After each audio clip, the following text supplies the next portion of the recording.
Hi, and welcome to this week's episode of Tuesday Tips, where we're talking pre-approvals. Hi,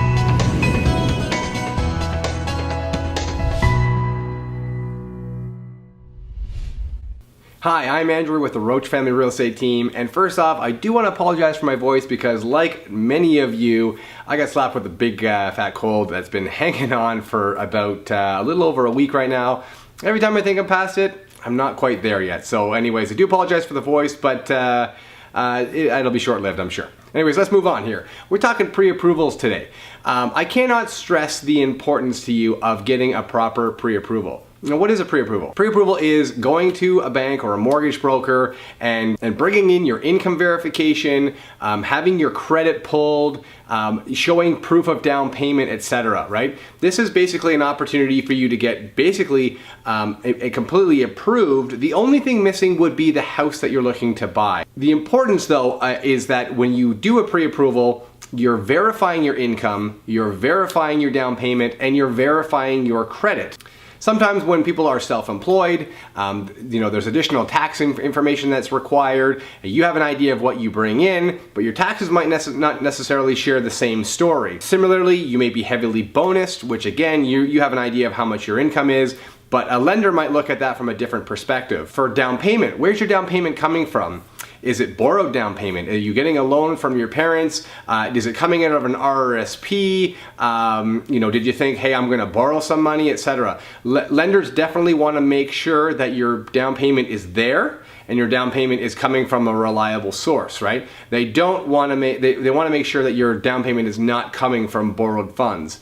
If it is coming from borrowed funds, it's not the end of the world. There are certain programs for that, but you definitely have to look into those programs specifically because they are underwritten differently and they do have different interest rates and different terms and conditions. Now, as far as your credit is concerned, you definitely want to make sure that you pull your credit. You want to be looking for a decent credit score. You want to be making sure that you don't have any past loans that you forgot about, or and this happens every now and again, maybe there's just not there's a mistake on your credit. Your name is similar to somebody else's name and the files got mixed up, and you've got somebody else's debt that you didn't know about. You're not paying it, obviously, because it's not yours, but it's affecting your credit. Surprises like that do happen from time to time. So basically, the idea about getting a pre-approval is to make sure that when the time comes to get fully approved, there's no surprises. There's almost nothing worse than going and finding your dream home, the home that you absolutely fell in love with. This is the one. You're so excited, only to find out you can't get approved for financing, or now you're maybe trying to force it by getting alternate lending, and it's very expensive. And at the end of the day, this dream home, which was supposed to be the next step in your livelihood, is now turning out to be this big burden that you're going to be carrying. So. The importance, make sure that you get a full pre-approval. When you go in and you talk to a lender or a mortgage broker, ask them, did you pull my credit? Right? Give them permission. Don't worry, it's not gonna affect your credit huge.